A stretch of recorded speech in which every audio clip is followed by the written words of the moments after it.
Hello and welcome back to Smart PrepNet. I hope you all are doing well. So in previous lecture we have discussed about the concepts of sustainable development. Okay, not the application part but the concept, how it came, what are the key principles, okay, all those things. Questions has been asked on those lines. Yeah, it has been asked and we have discussed those things in the PYQs of unit 1. Okay, already uploaded, so you can get there. Now we are going to discuss few practice questions on the topic sustainable development. Okay, तो पहले आप वो video देख लीजिएगा, फिर इस पे आइएगा प्रैक्टिस क्वेश्चन पे, तो ज़्यादा आसान रहेगा। ठीक है, और जो पहले से पता है उन्हें, उनके लिए तो भाई ठीक है।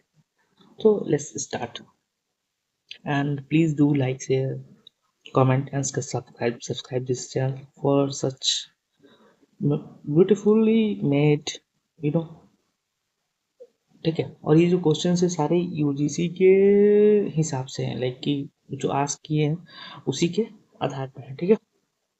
और एक तरह से प्रैक्टिस भी हो जाएगा जो आप टॉपिक पढ़ रहे हैं उसका। So let's start.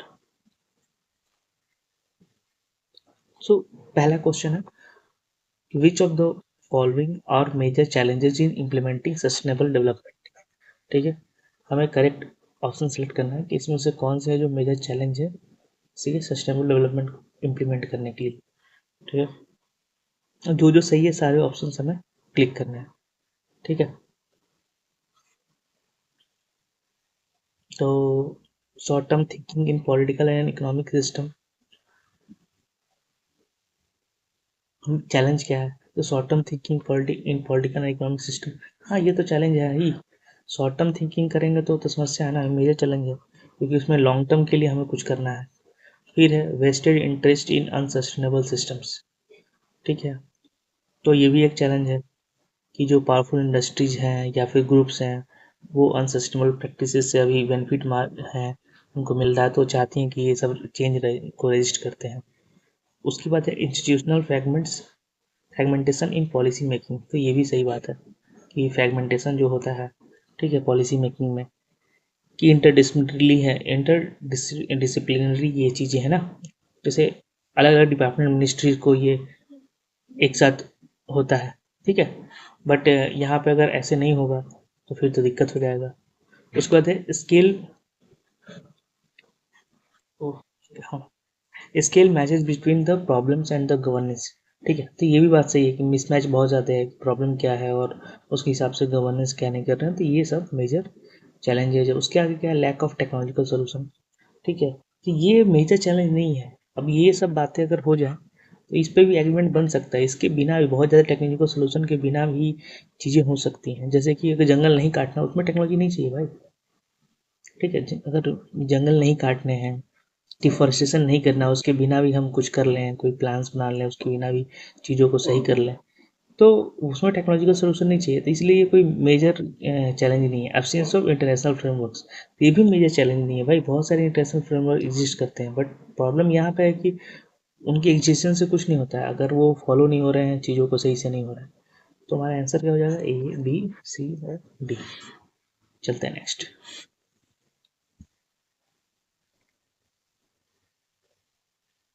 नेक्स्ट है कि ब्रंडलैंड कमीशन ने डिफाइन किया सस्टेनेबल डेवलपमेंट को। ये मतलब ये जो डिफिनेशन है ना, मोस्टली वाइड यूज किया जाता है, क्योंकि ब्रंडलैंड कमीशन जो आया था कब, याद रखना है ईयर भी, 1987। ठीक है, इस तरह के सवाल आते हैं, और इनके रिपोर्ट का नाम था आवर कॉमन फ्यूचर। इनके रिपोर्ट का नाम था आवर कॉमन फ्यूचर, 1987 में था। ठीक है, तो इसने किस चीज़ पे इम्फेसाइज किया था कि inter inter inter generational equity, means कि प्रेजेंट के नीड्स को हम मीट करें विदाउट जियोपार्डाइजिंग द फ्यूचर। ठीक है, तो इसी इसी कमीशन ने ज़्यादा क्या बोलते हैं, सस्टेनेबल डेवलपमेंट के कॉन्सेप्ट को हाईलाइट किया और पॉपुलर किया। तो इसका इस हिसाब से कौन सा होगा कि फ्यूचर को हाइड किए बिना development the maximum economic growth without minimizing while minimizing the environmental impact, नहीं, development that meet present need without compromising the future generation ability to meet theirs। ये सही है सर, बी।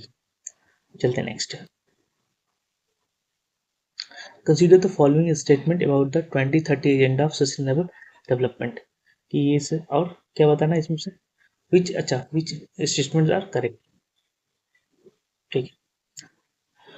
तो it include 17 sustainable development goals SDG। तो ये तो सही बात है कि इसमें 17 है, 169 टारगेट्स है, 169 टारगेट्स है। It represents an integrated approach recognizing interconnections among the challenges। तो ये भी सही बात है। तो पहले दो तो सही हैं, ठीक है। उसके आगे फिर it focuses exclusively on environmental protection. तो ये गलत बात है। वो जो अपना पॉवर्टी हटाने की बात है, जेंडर पैरिटी की बात है, ये सब चीज़ें तो है ना, उसमें जस्टिस की बात है। तो ऐसा नहीं कि सिर्फ इन्वायरमेंट पर फोकस करता है, तो ये तो गलत हो गया। तो जहाँ जहाँ थर्ड है, अच्छा ये गलत है, ये गलत हो गया। तो 1 2 सही है। चौथा देखते हैं, गोल 1 poverty connects with goal 13 climate action. तो ये सही बात है, ठीक है, कि जो पॉवर्टी है वो क्लाइमेट चेंज के कारण क्या हो सकता है, एग्जेवरेट हो सकता है, ठीक है, और बढ़ सकता है। जैसे कि एक्सट्रीम वेदर है तो उसके कारण और ज़्यादा सब चीज़ें महंगी हो गई और प्रोडक्शन सही से नहीं हुआ। तो वो तो ऑलरेडी वो गरीब हैं, वो अफोर्ड नहीं कर पा रहे, तो और अफोर्ड नहीं कर पाएंगे। और जो थोड़े बहुत मार्जिनल लाइन पे जो अफोर्ड कर पा रहे थे, वो तो उनको भी अफोर्ड नहीं कर पाएंगे, वो भी फिर से गरीबी में चल जाएंगे। इसलिए जो क्लाइमेट चेंज है वो भाई गरीबों पे सबसे ज़्यादा समस्या करेगा, and that's why this is more scarier for, ठीक है, इंडिया। क्योंकि यहाँ पे जो मार्जिनाइज पॉपुलेशन है ना, जो मार्जिन पे है, उनकी संख्या बहुत ज़्यादा है, ठीक है, बहुत ज़्यादा है। तो और बहुत सारे तो like we provide 80 crore people with, क्या बोलते हैं, अनाज, ठीक है, गवर्नमेंट प्रोवाइड राशन टू। तो अब समझ सकते हैं कि यहाँ पे क्या है समस्या है। तो ये एक दो है, ठीक है। हमारे यहाँ बहुत ही वो है, एक तरह का कह सकते हैं पैराडॉक्स, कि हम हर चीज़ में इकोनॉमी के लिए आगे जा रहे हैं, सब कुछ जा रहे हैं, बट हमारा एक बहुत बड़ा पॉपुलेशन है, अबाउट 70 to 80% पॉपुलेशन, जो कि एक मिनिमम स्टैंडर्ड ऑफ लिविंग को अचीव करने के लिए भी आज भी मतलब वेट कर रहा है कि हाँ भाई, कि एक स्टैंडर्ड ऑफ लिविंग जो है एक नॉर्मल होना चाहिए, वैसा वो हो सके, ठीक है। तो ये बहुत ही बड़ा पैराडॉक्स है, इकोनॉमिकली हम इतने एडवांस कर रहे हैं हर तरह से, बट क्यों? क्योंकि वेल्थ का एक्यूमुलेशन हो रहा है। कौन जो वेल्थ जिनके पास है वो और एक्यूमुलेट करते जा रहे हैं, वो परकुलेट नहीं हो रहा है, वो रीडिस्ट्रीब्यूट नहीं हो रहा है।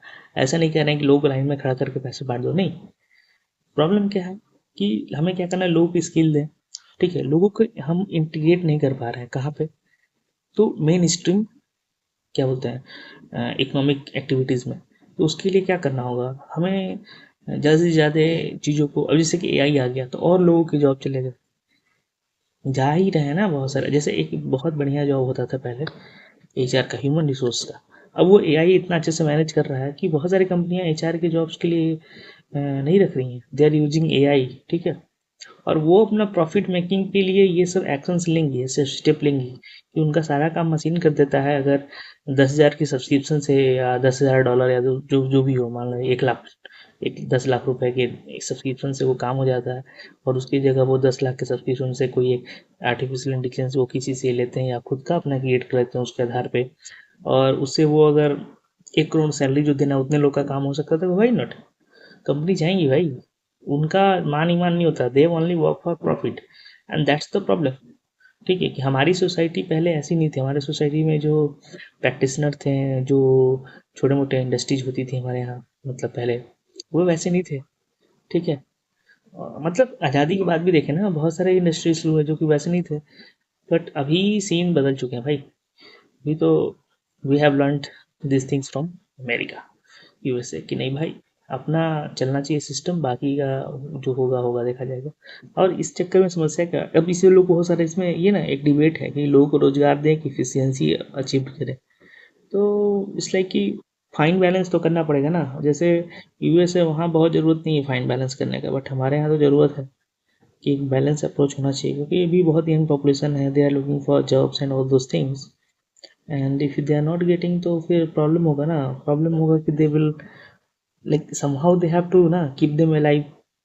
So maybe I'm not saying कि all of them, but few of them can go haywire, ठीक है। वो इधर उधर चीज जा सकते हैं, क्राइम में जा सकते हैं, ठीक है, बहुत सारी चीजें कर सकते हैं। तो इस कारण से हमारे सोसाइटी का केओस और लिविंग कॉस्ट भी बढ़ते जाएगा। ठीक है। तो ये एक लूप की तरह है, तो इसलिए हमें शुरू में ही एड्रेस कर लेना है, नहीं तो ये बहुत बड़ा समस्या है। एनीवे तो इसका आंसर क्या हो जाएगा हमारा 1, 2 और 4। चलते हैं नेक्स्ट। अच्छा 4 क्या है हमारा कि सस्टेनेबल डेवलपमेंट प्रिंसिपल्स हैं, उनको उनके डिस्क्रिप्शन दिए हुए उनसे मैच करना है। अच्छा इस पे क्वेश्चन आते हैं, ठीक है, प्रिंसिपल्स पे बहुत क्वेश्चन आते हैं, ठीक है, आए हुए हैं पास्ट में भी। तो प्रिकॉशनरी प्रिंसिपल इसमें से कौन सा है? Affected communities have meaningful input in decisions, uncertainty shouldn't delay actions to prevent harm. तो ये है ये, ठीक है, पहला का दूसरा। तो पहला का दूसरा कहाँ है? इसमें नहीं है, इसमें नहीं, इसमें नहीं है, ये तो सारे आंसर ही आ गए। ठीक है, प्रिकॉशनरी प्रिंसिपल कहता है कि हर कोई चीज़ के बारे में हमें डाउट है कि हाँ ये चीज़ें नुकसान पहुंचा रही है और उसके लेकिन हमें बस 100% साइंटिफिक एविडेंस नहीं है, फिर भी उस हमें डिले नहीं करना चाहिए अपने एक्शन को। क्यों? क्योंकि हो सकता है कि हमें नहीं आइडिया है, जब तक एविडेंस आए तब तक हम बहुत ज़्यादा हार्म पहुंचा दें, ठीक है, लेकिन हमें अगर आइडिया लगता है कि हाँ इनिशियली हमने एक ओवरव्यू किया कि नहीं ये चीज़ें नुकसान पहुंचा रही हैं, तो we shouldn't delay action to prevent harm. तो ये प्रिकॉशनरी प्रिंसिपल है। फिर intergenerational equity. Intergenerational equity, consider future generation welfare in current decision, ये है इंटरजेनरेशन। और इंटरजेनरेशन क्या होगा कि अपने खुद में जो इक्विटेबल शेयरिंग हो रिसोर्सेज का, चीज़ों का, ठीक है, जिसके बारे में अभी थोड़ी देर पहले मैं बात कर रहा था। फिर है polluter pays principle. Polluter pays principle क्या है? The environmental cost assign to those who create them, ठीक है। Participatory governance, affected communities meaningful input in decision, ये भी ठीक है। ये नहीं कि टॉप डाउन अप्रोच हो, नीचे से भी इनपुट लें ऊपर से भी इनपुट लें। सी हमारे यहाँ क्या है ना, एक समस्या धीरे धीरे बढ़ती जा रही है कि those who have done PhD या फिर whatever like this degree that degree और have qualified some exam and this the top tier, it's like कि हम उनको भगवान मान लेते हैं कि अरे उनको तो सब पता है, सब सही बोल रहा हूँ। ऐसा नहीं है ना, ठीक है। हमारे यहाँ का विजडम मतलब कि हम नॉलेज, एक हमारे हम एक ऐसे देश रहे थे कि जो कि नॉलेज को हम बहुत रिस्पेक्ट करते थे, ठीक है, इंटेलिजेंस को हम बहुत रिस्पेक्ट करते थे, वो ठीक है, लेकिन हमारे लिए सबसे टॉप था विजडम। और विजडम के लिए आपको जरूरी नहीं है कि आप बहुत बड़ा किताब पढ़ेंगे तो बहुत वाइज हो जाएंगे, नहीं। विजडम के लिए क्या जरूरी? एक्सपीरियंसेस, ठीक है, learning from the previous generations. वो किसके पास पहुंच जाता था? तो हमारे विलेज में होते थे वो, ठीक है, they used to learn from their ancestors. उनकी मतलब इन फोल्कलोर में या फिर फोकलोर में कह लें या फिर कहानियों में कह लें, और प्लस उनके खुद के एक्सपीरियंसेस थे, ठीक है। If you will go and talk with the farmer, they can tell more about कि क्लाइमेट चेंज का क्या असर पड़ रहा है देन रीडिंग अ बुक, ठीक है, written by some this that expert, ठीक है। उससे ज़्यादा वो प्रैक्टिकल तरीके से बताएगा कि क्लाइमेट चेंज का क्या असर पड़ रहा है, ठीक है, मानसून इरेटिक हो रहा है तो क्यों हो रहा है, दे लेकिन they have practically dealing with that, ठीक है। इसलिए हमें उनका भी इनपुट लेना चाहिए, नहीं कि वो उनको क्या पता हो, हम सब पता है, ठीक है। और इसीलिए बहुत सारी समस्याएं हमारे यहाँ हो जा रही है पॉलिसी मेकिंग में। तो इसका आंसर हो गया। चलते next. Which of the following events is considered a landmark in historical evolution of sustainable development leading to adoption of Agenda 21, ठीक है, एंड की इन्वायरमेंटल कन्वेंशन? तो UN conference on human environment Stockholm, नहीं, ये तो बस हुआ था उतना बातचीत, फिर आगे कुछ हुआ नहीं। Publication of limit of growth report by Club of Rome in 1972, नहीं, ये तो इस पर भी बहुत ज़्यादा वो नहीं हुआ कि लैंडमार्क इवोल्यूशन हुआ। रियो अर्थ समिट 1992, ठीक है, ये हुआ, ठीक है, जो रियो अर्थ समिट हुआ था 1992 में, ठीक है, वो लैंडमार्क माना, उसी में एजेंडा 21 बनाया है कि 21st सेंचुरी में हमारा क्या क्या होना चाहिए। फिर उसमें बहुत सारे कन्वेंशंस आए, जैसे कि बायोलॉजिकल डाइवर्सिटी पे आया, फिर उसी में UNFCCC आया, United nation framework convention on climate change आया, ठीक है, तो बहुत कुछ हुआ उसमें। तो हमारा आंसर है जोहान्सबर्ग समिट को नहीं, तो ये आंसर है। चलते हैं next. Which of the following is not a common critic or debate surrounding the concept of sustainable development? कि ये कॉमन क्रिटिक नहीं है और debate surrounding the concept of sustainable, कौन सा नहीं है बताना है, ठीक है। तो it lacks international recognition and adoption by major global organisation, ठीक है। तो ये यही तो इनकरेक्ट है, यही इनकरेक्ट, तो यही हमारा सही आंसर हो गया कि ये इनकरेक्ट है, ठीक है। सस्टेनेबल डेवलपमेंट हाईली रिकॉग्नाइज्ड है और adopted by major global organisation including UN, World Bank और जैसे बहुत सारे जो नेशनल गवर्नमेंट है या फिर बहुत सारे एनजीओज हैं, ये सब कुछ ऐसा नहीं है, ठीक है। बाकी सारी चीज़ें सही हैं, मतलब जो बाकी जो क्रिटिक है वो सही है। जैसे कि क्रिटिक देख ही लेते हैं क्या क्या क्रिटिक है, या फिर जो डिबेट है सस्टेनेबल डेवलपमेंट के कॉन्सेप्ट के, कि inherent tension and conflicting priorities among it's economic, social, environmental pillars. तो हाँ, ये सही बात है कि हमेशा कॉन्फ्लिक्ट ही चलते रहता है, ये कॉमन, ठीक है। और हमेशा बैलेंसिंग करना पड़ता है और डिफिकल्ट ट्रेड ऑफ करने पड़ते हैं। फिर a debate between a strong sustainability, critical natural capital, irreplaceable and weak sustainability, natural and manufactured capital substitutable। हाँ, तो ये भी बात है, इसके बीच में डिबेट चलता रहता है कि स्ट्रॉन्ग सस्टेनेबिलिटी की नेचुरल को पूरा तरह उसको रिप्लेस नहीं कर सकते, फिर वीक सस्टेनेबिलिटी को बात करते हैं कि नहीं नहीं कोई बात नहीं, उसके जगह हम कुछ नया चीज लाएंगे, ठीक है। जैसे कि फॉर एग्जाम्पल ना, ट्री लगाने के बाद होता है कि ये अपना CO2 लेंगे और करेंगे, तो उसका हमने मैन्युफैक्चर लाया, कि जैसे नॉर्वे या कोई देश था, आई थिंक डेनमार्क और Netherlands, I am forgetting the name, I think वैसे भी कंट्री इंपॉर्टेंट नहीं है, यूरोपियन कंट्रीज थी। तो वहाँ पर उन्होंने कहा इंस्टॉल किया फायर पायलट प्रोजेक्ट कि एक ये बनाया ऐसे सड़क के किनारे डब्बे से ना, इसके अंदर क्लोरोफिल भरा, बोला कि ये CO2 को ऑब्जर्व करेगा, ठीक है, और ऑक्सीजन रिलीज करेगा, ठीक है। उन्होंने कुछ कंपाउंड बेस्ड बनाया। तो अब यही है ना, ये क्या होगा, वीक सस्टेनेबिलिटी, और ये क्या है, स्ट्रॉन्ग सस्टेनेबिलिटी, कि नहीं ये पेड़ लगाओ, कि वो इरिप्लेसेबल नहीं है, ये है कि नहीं मैन्युफैक्चर कैपिटल, तो वो उसके बीच में हमें देखना पड़ेगा। फिर ये ज़्यादा चीप है ना, बट ये बहुत महंगा भी है, बट इसमें क्या है कि महंगा है बट ठीक है, ये ज़्यादा आसान है, बट इसको भी मेंटेन कर सकते हैं रोड के किनारे। इट डिपेंड्स कि आप किस तरह से सोचते हैं, बट मैं तो मतलब इसके फेवर में रहता हूँ, नेचुरल नेचुरल चीज़ों के, मतलब मेरा समवेयर स्ट्रॉन्ग सस्टेनेबिलिटी के साइड इंक्लाइंड हूँ मैं, ठीक है। It vagueness and ambiguity potentially leading to green washing. हाँ, बहुत ज़्यादा उसमें वेगनेस और एम्बिग्यूटी होने के कारण ग्रीन वॉशिंग लोग करते हैं। ग्रीन वॉशिंग क्या होता है कि लिपा पोती करना, कि ग्रीन ग्रीन सबको दिखाना है कि हम सब सही से कर रहे हैं, सारे कुछ सही से कर रहे हैं, सारा कुछ क्लाइमेट चेंज इन्वायरमेंट के हिसाब से कर रहे हैं, बट असल में क्या होता है कि रियलिटी में वो कंपनी या फैक्ट्री या कुछ भी ऑर्गेनाइजेशन वो कर नहीं रही होती, वो सिर्फ पेपर्स में होता है, उसे बोलते हैं ग्रीन वॉशिंग।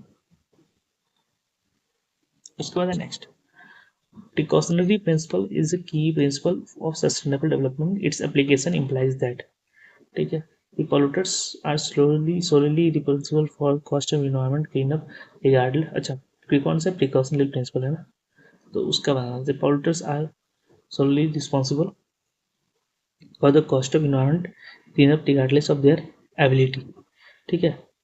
तो ये तो नहीं होगा, ठीक है, ये तो पॉलिटर्स पेज प्रिंसिपल है, ये तो गलत हो गया। फिर economic development should always take precedence over potential environmental risk. नहीं नहीं, ये तो सस्टेनेबल डेवलपमेंट का ही कॉन्ट्रास्ट कर रहा है कि नहीं भाई, इन्वायरमेंटल रिस्क को छोड़ दो और इकोनॉमिक डेवलपमेंट करो, है ना। फिर lack of full scientific certainty should be not be use as a reason for postponing cost effective measures to prevent serious और इरिवर्सिबल इन्वायरमेंटल डैमेज। तो ये सही है। सी, उसके बाद environmental protection measure should only be implemented when there is absolute scientific proof और of harm. तो ये तो गलत बात है, ये नहीं, ठीक है।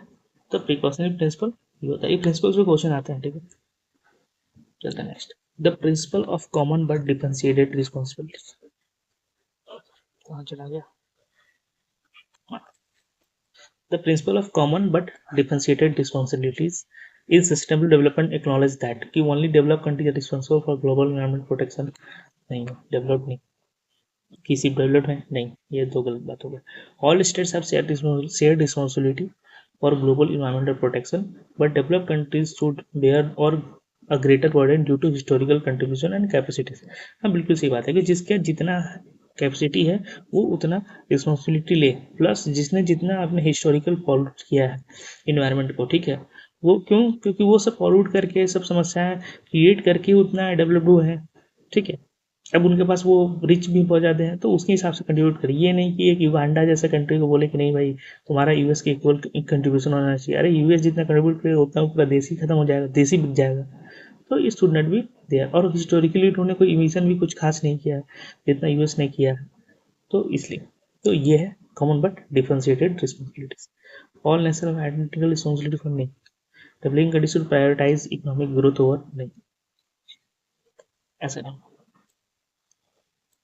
Either which of the following is the core characteristic that distinguishes the Sustainable Development Goals from Millennium Development Goals? कि कौन SDG को MDG से डिफर करता है. ठीक है, कि MDG were more numerous and ambitious than SDG. तो नहीं, ये तो गलत बात, ऐसा नहीं है. ठीक है, MDG जो ज़्यादा नहीं, SDG ज़्यादा थे, और SDG सस्टेनेबल डेवलपमेंट गोल ज़्यादा एम्बिशियस है. SDGs are universal, applying to all countries and emphasize the interconnectedness of social, economic and environmental dimensions. तो ये सही लग रहा है. ठीक है, सही लग रहा है, देखते हैं आगे. MDGs focused more on environmental sustainability while SDG primarily addresses social issue. नहीं, MDG ज़्यादा social issues था, basically mostly poverty in developing countries. SDGs are primarily targeted at developing countries similar to MDGs. नहीं, ये सब जगह के लिए. तो इसमें सबसे बेस्ट है बी. ठीक है, ये principle of integration in sustainable development advocates for. कि ये प्रिंसिपल ऑफ इंटीग्रेशन क्या है सस्टेनेबल डेवलपमेंट. तो integrating environmental, social, economic consideration into all levels of decision making and policy formulation. तो ये सही बात है. ठीक है, यही सही है, बाकी सब तो गलत है. उसके बाद है which principle of sustainable development is closely linked to environmental justice and focuses on fairness among people alive today. ये कौन सा प्रिंसिपल सस्टेनेबल डेवलपमेंट का जो कि क्लोजली लिंक्ड है इन्वायरमेंटल जस्टिस से, और वो फोकस करता है fairness among people alive today, कि जो आज जिंदा है उनके बीच. पॉलिटिक्स प्रिंसिपल्स तो नहीं. इंटरजेनरेशनल इक्विटी नहीं, आज जो जिंदा है उनके बारे में इंपॉर्टेंट स्टेटमेंट. तो इंट्रा जनरेशनल इक्विटी, हाँ, आज के जो जिंदे लोग उनके बीच. ठीक है, इंट्रा जनरेशन इक्विटी के, कि जो आज जिंदा है उनके बीच में. ठीक है, कि डिसप्रोपोर्शनेट इन्वायरमेंटल बर्डन. ठीक है, हमेशा अधिकतर देखा जाए मार्जिनलाइज्ड कम्युनिटी के द्वारा फेस किया जाता है. तो ऐसा ना हो, जैसे पुअर पीपल है उन पर ज़्यादा इम्पैक्ट होगा, तो ऐसा ना हो. ठीक है, तो ये इन्वायरमेंटल जस्टिस का प्रिकॉशनरी प्रिंसिपल है.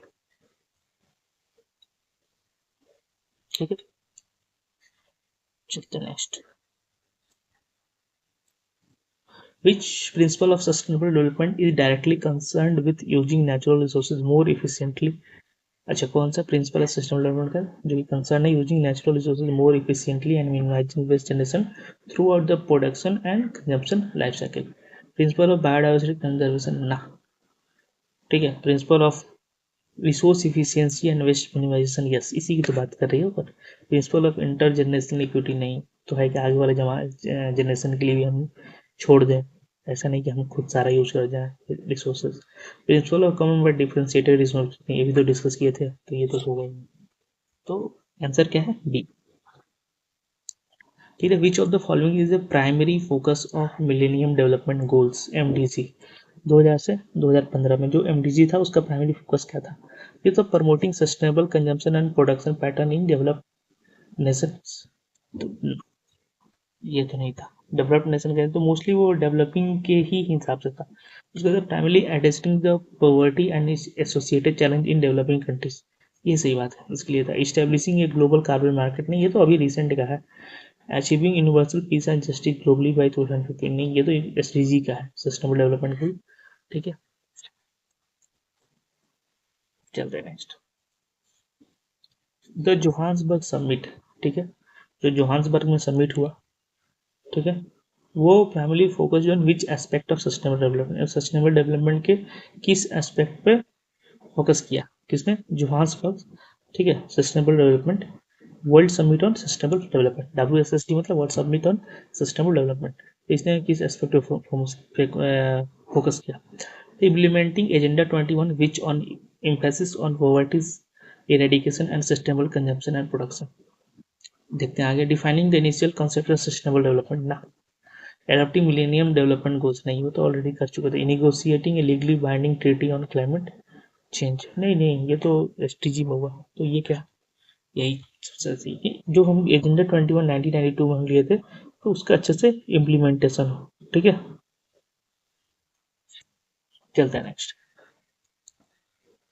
Which of the following is an example of beyond GDP metric used to measure well-being and sustainability? इसमें से कौन सा बियॉन्ड जीडीपी मेट्रिक? सीपीआई नहीं, national debt to GDP ratio नहीं, स्टॉक मार्केट इंडेक्स नहीं, क्या है? ग्रॉस नेशनल हैप्पीनेस, ये है। ठीक है, ये भूटान से ओरिजिनेट हुआ है। ठीक है, ये बियॉन्ड जीडीपी मैट्रिक्स है। ये सिर्फ हम इकोनॉमिक टर्म्स में नहीं देख रहे हैं, हम पूरे होलिस्टिक देख रहे हैं। ठीक है, साइकोलॉजिकल टर्म्स में भी। ठीक है, कि साइकोलॉजिकल वेलबींग कैसा है, हेल्थ कैसा है, एजुकेशन किसका है, टाइम कैसा है, कल्चरल डाइवर्सिटी कैसा है, गवर्नेंस कैसा है, इकोलॉजिकल डाइवर्सिटी कैसा है, रिजिलियंस कैसा है, लिविंग स्टैंडर्ड कैसा है, ये सब कुछ मिला के। ठीक है, चलते हैं आगे। Stockholm Conference 1972 is significant in history of sustainable development primarily because it was the first major UN conference to recognize link between environment and development leading to birth of UNEP। तो ये बिल्कुल सही बात है। Introduced the concept of planetary boundaries for the first time। नहीं, ठीक है, ये तो बहुत लेटर इंट्रोड्यूस हुआ प्लानिटरी बाउंड्रीज 2009 में। ये कहाँ अभी की बात है। ठीक है, उसके बाद है कि इलेक्टेड 2030 एजेंडा, नहीं ये भी नहीं। Negotiated the legally binding Kyoto protocol, नहीं ये तो 1997 में हुआ था, और ये तो 2015 में हुआ था सस्टेनेबल डेवलपमेंट वाला, तो कहाँ से। ठीक है, चलते हैं next. Which of the following is the key characteristic of circular economy model? कि सर्कुलर जो इकोनॉमी मॉडल है उसका की कैरेक्टरिस्टिक क्या है? तो इट एम्स एलिमिनेट,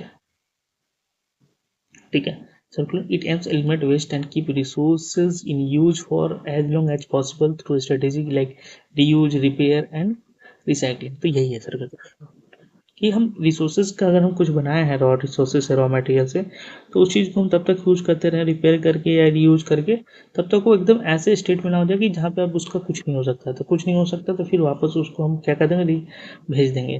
ठीक है, डंपिंग है जो भी करने के लिए, मतलब रिसाइकलिंग करने के बाद बता रहे हैं कि एकदम अब इसका रिसाइकिल भी नहीं हो सकता, कुछ नहीं हो सकता। ठीक है, तो क्या होगा कि अगर इतने समय तक कोई चीज़ इस्तेमाल हो रहा है, कोई रिसोर्स रॉ मटेरियल जो इतने प्रोसेस से जाता है, इतने साइकिल से जा रहा है, यूज हो रहा है, रिपेयर करके यूज कर रहे हैं, तो उसका फ़ायदा क्या होगा कि हम नया रॉ जो मटेरियल वो कम से कम एक्सट्रैक्ट करना पड़ेगा अर्थ से। ठीक है, चलते हैं next. Principal but common differentiated responsibilities is particularly relevant in international climate change negotiation because ये क्यों relevant है international climate change negotiation में? तो ये allows developing countries to completely opt out of climate mitigation efforts। तो नहीं, ठीक है, ये तो गलत बात हो गया। Mandates equal emission reduction target for all countries regardless of their development status, नहीं। Acknowledge that all nations share responsibility for climate change but recognizes historical emissions and varying capacities among them। तो ये सही बात है। Focuses solely on financial transfer from developing to developed countries for climate adaptation, नहीं है। किसी पैसे दे दो, नहीं नहीं भाई, बाकी चीजें हैं। Next, 2030 agenda for sustainable development officially came into force on which date? ये कब आया था? ठीक है, सस्टेनेबल डेवलपमेंट की बात कब हुई थी? तो इस ये होती कब हुआ था, कब फोर्स में आया था? तो जनवरी 1 2016। ठीक है, जनवरी 1 2016 से। ठीक है, 2030 agenda for sustainable development came into force. ठीक है, चलते हैं नेक्स्ट। कि टारगेट है 2030 तक 15 ईयर्स में कि ये सब चीज़ें हमें अचीव करनी है। Three pillar model of sustainable development emphasizes the simultaneous and interconnected pursuit of progress across these three dimensions। कौन कौन से डायमेंशन पर? Conservation, preservation, restoration, technological, political, cultural नहीं, लोकल, नेशनल, ग्लोबल नहीं, इन्वायरमेंटल, सोशल, इकोनॉमिक। ये सही बात है, ये तीन पिलर्स। ठीक है, चलते हैं next. The concept of greenwashing is critic, often leveled against sustainable development practices। When greenwashing एक है, कब होता है? Environmental NGO partner with corporations to promote sustainable initiatives। नहीं, ये तो सच्ची बात है। Organization make misleading or unsubstantiated claims about environmental benefits, services and practices. ठीक है, अगर मान लो सपोज कि नेचुरल रिसोर्सेज से नहीं बनाया हो और अपना प्रोडक्ट पे छाप दिया कि नहीं नहीं हम तो पूरा नेचुरल है, तो वो चीज़ें, ठीक है, तो ये सही है। Government implements strict environmental regulations that hinder economic growth. नहीं, ये तो गलत है। Company genuinely invest in sustainable technology and practice. नहीं, ये तो अच्छी बात है ना, इसको ग्रीन वॉशिंग थोड़ी बोलेंगे, ठीक है। चलते हैं नेक्स्ट। उसका which of the following is a primary objective of social pillar of sustainable development. Social pillar जो है उसका प्राइमरी ऑब्जेक्टिव क्या है? ये fostering inclusive efficient and environmentally sound economic growth. नहीं नहीं, ये तो इकोनॉमिक पार्ट हो गया। Ensuring human wellbeing, equity, social justice and access to basic services for all people. ये सही बात है। Minimising pollutions and conserving biodiversity. नहीं नहीं, ये तो गलत है। Developing a new technology for resource extraction. नहीं नहीं, ये तो नहीं है, ये तो बिल्कुल नहीं होगा, ठीक है। तो इसमें ध्यान देना है, ठीक है, कि सोशल एस्पेक्ट में हमारा जो है, ठीक है। अब सोशल एस्पेक्ट में अगर हम कोई कहे कि कौन कौन से एसटीजी आते हैं, इस तरह सवाल आते हैं नेट में, तो इसमें एसटीजी सोशल एस्पेक्ट में क्या आ जाएगा? पॉवर्टी आ जाएगा, फिर पॉवर्टी ना एसडीजी 1 आ जाएगा, फिर एसडीजी 3 आ जाएगा, गुड हेल्थ और वेलबींग हो, फिर क्वालिटी एजुकेशन की बात आ जाएगी, ठीक है, फिर जेंडर इक्वालिटी की बात आ जाएगी, एसडीजी 5। तो इस तरह करके कई सारे हैं, ठीक है। इकोनॉमिक डायमेंशन में आ जाएगा अपना स्किलिंग और ये सब चीज़ें, ठीक है। चलते next. Gross national happiness index है, ओरिजिनेटिंग फ्रॉम भूटान, अभी थोड़ी देर पहले पढ़े भी इस बारे में। Is a beyond GDP matrix that emphasizes, किस चीज़ पे एम्फेसिस रहता है इस जगह जाते हैं? Environmental impact of consumption pattern only, holistic approach to development that prioritise wellbeing over material wealth. तो ये सही है कि वेलबींग के ज़्यादा, वो कहता है कि वेलबींग होना चाहिए, भले आपके पास 4 रुपये कम हो बट आपका वेलबींग होना चाहिए। Wellbeing in context of physical wellbeing, mental wellbeing, सारे, ठीक है, सब कुछ। चलते हैं next. Which of the following is a key criticism of strong sustainability perspective? ये कौन सा है जो की क्रिटिसिज्म है स्ट्रॉन्ग सस्टेनेबिलिटी पर्सपेक्टिव का, ठीक है। Which of the following is a key criticism of strong sustainability perspective, ठीक है। इसमें से की क्रिटिसिज्म कौन सा है कि जो स्ट्रॉन्ग सस्टेनेबिलिटी पर्सपेक्टिव है ना उसके हिसाब से, ठीक है। तो जो स्ट्रॉन्ग सस्टेनेबिलिटी पर्सपेक्टिव है वो क्या आर्ग्यू करता है कि जो नेचुरल कैपिटल है cannot be easily substituted by manufactured capital. कि जो हमारा नेचुरल कैपिटल है, जंगल है, ये सबको हम काट पीट देंगे तो इसको आसानी से हम जो मैन्युफैक्चर्ड कैपिटल है, मैन्युफैक्चर मतलब उसको हम फिर से रिप्लेनिश या रिप्लेस नहीं कर सकते, ठीक है, ठीक है। ये इसीलिए बोलता है कि जो क्रिटिकल नेचुरल कैपिटल्स हैं, ठीक है, उसको प्रिजर्व करें, किसी भी हाल में उसको खराब ना होने दें, ठीक है, ठीक है। और हमेशा जो ह्यूमन मेड कैपिटल है उसको कम्प्लीटली, ठीक है, कम्प्लीमेंट्री मानिए, जो ह्यूमन मेड कैपिटल है उसको कम्प्लीमेंट्री मानिए, ना कि सब्सिट्यूट मानिए नेचुरल कैपिटल का। तो ये स्ट्रॉन्ग सस्टेनेबिलिटी पर्सपेक्टिव बात करता है इस तरह से, ठीक है। इट एज्यूम्स दैट, इसका अब क्रिटिसिज्म पूछा है इस बात का, ये assumes that natural capital and manufacture capitals are largely substitutable. नहीं, ये तो इसको एज्यूम ही नहीं करता है, यही तो बात है, ठीक है, ये तो एज्यूम ही नहीं करता। It promotes a linear take make dispose model for resource use. नहीं, ये तो नहीं। It fails to recognise the intrinsic value of biodiversity. नहीं नहीं, वो तो उसी की वैल्यू की बात करता है। इट में hinder economic growth by insisting on preservation of critical natural capital. तो ये एक क्रिटिक्स है, ठीक है, कि इसका कहना, लोग को कहते हैं कि स्ट्रॉन्ग सस्टेनेबिलिटी से क्या होगा कि हम बहुत ज़्यादा प्रिजर्वेशन करने लगेंगे नेचुरल कैपिटल के हर जगह, तो इससे इकोनॉमिक ग्रोथ हमारा थोड़ा इम्पीड होगा, ठीक है, उस पर, और इकोनॉमिक ग्रोथ का हमारा कॉस्ट बहुत ज़्यादा हो जाएगा, ठीक है। तो इसलिए स्ट्रॉन्ग कैपिटल नहीं होना चाहिए, ठीक है। स्ट्रॉन्ग सस्टेनेबिलिटी पर्सपेक्टिव का ये क्रिटिसिज्म है, ठीक है, एकदम छुओ मत। Next, which of the following best describe relationship between economic growth and sustainable development. Economic growth और सस्टेनेबल डेवलपमेंट के बीच में सबसे बेस्ट डिस्क्राइब कौन सा करता है? They are completely incompatible concepts. तो ये तो गलत बात है। Economic growth automatically leads to sustainable development, ऐसा नहीं है। अगर हम बहुत ज़्यादा रिसोर्सेज का एकदम से तबाह मचा के यूज़ कर रहे हैं, ठीक है, और ध्यान ही नहीं दे रहे, सारे जंगल पेड़ काटते जा रहे हैं, कोई उसके प्रति हम ध्यान नहीं दे रहे हैं, तो ये तो गलत है। Sustainable development requires economic growth that is environmentally and socially responsible. तो ये सही है। Sustainable development eliminates the need for economic growth. तो ये तो गलत है। चलते हैं next. What is ecological footprint in context of sustainable development? Sustainable development के कॉन्टेक्स्ट में इकोलॉजिकल फुटप्रिंट क्या है?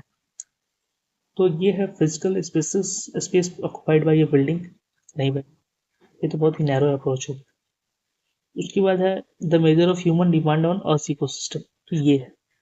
The carbon emission from transportation, नहीं, ये पार्ट है बट इंटायरिटी मतलब टोटल नहीं है। The amount of waste produced by community, ठीक है, वेस्ट भी कंपोनेंट है, ठीक है, बट इकोलॉजिकल फुटप्रिंट ब्रॉडर चीज है, ठीक है।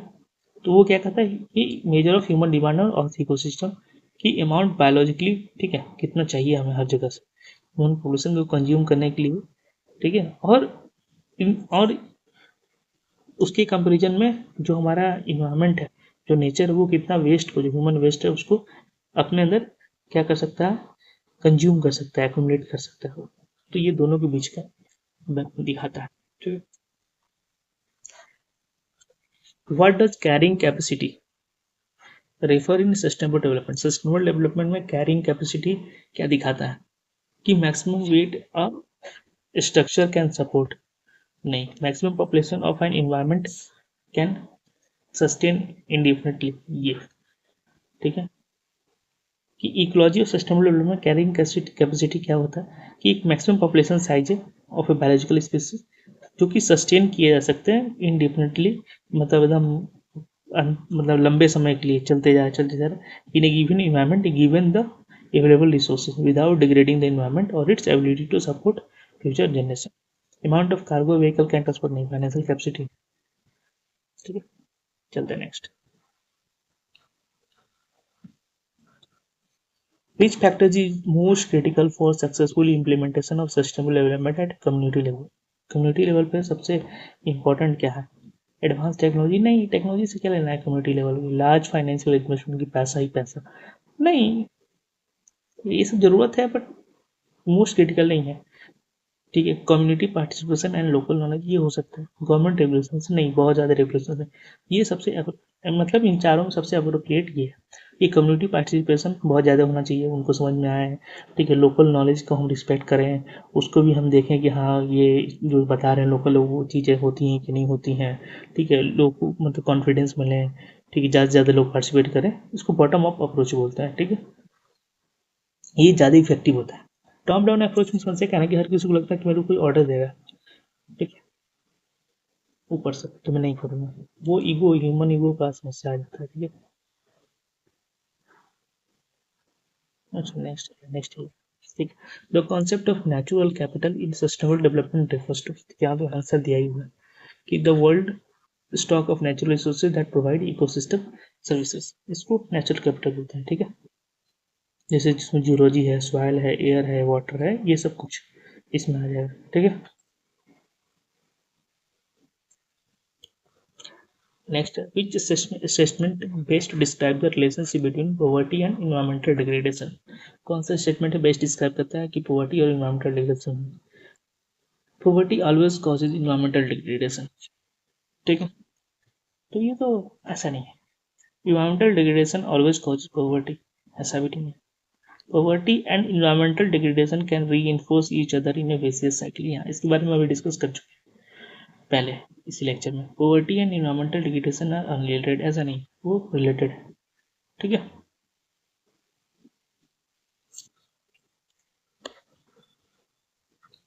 तो सी आंसर, तो ठीक है फिर, डन, थैंक यू अगर आप यहाँ तक देखें हैं। Okay, so things are that कि टेलीग्राम पे चीज़ें पोस्ट होती रहती हैं और क्वेश्चंस वहाँ भी आते रहते हैं, बट यहाँ पे मैंने वीडियो में कर लिया, क्या पता वहाँ बहुत लोग विजिट करें ना करें। सेकंड चीज़ कि अगर आपको सही लगा तो प्लीज़ डू लाइक, शेयर और सब्सक्राइब करें and do share with your friends and मिलते हैं जल्दी नया वीडियो, ठीक है। Telegram link in the description अगर आपको ज्वाइन करना है तो, ठीक है। And whatever the things, if you benefit from it, write it down. If you find something wrong in the content, write it down. If something which can be improved, write it down, ठीक है। Sound was the issue, was the issue in the first 10-15 lectures and 15 lectures, at least 15 16 lectures, 17 lectures, okay. So after that I worked on that, so now I think it's improved, not the best but it's like much better than before in my opinion. Might be like not in your opinion, so you are free to give your opinion in comment section. Working on it may improve much more. Okay, thank you.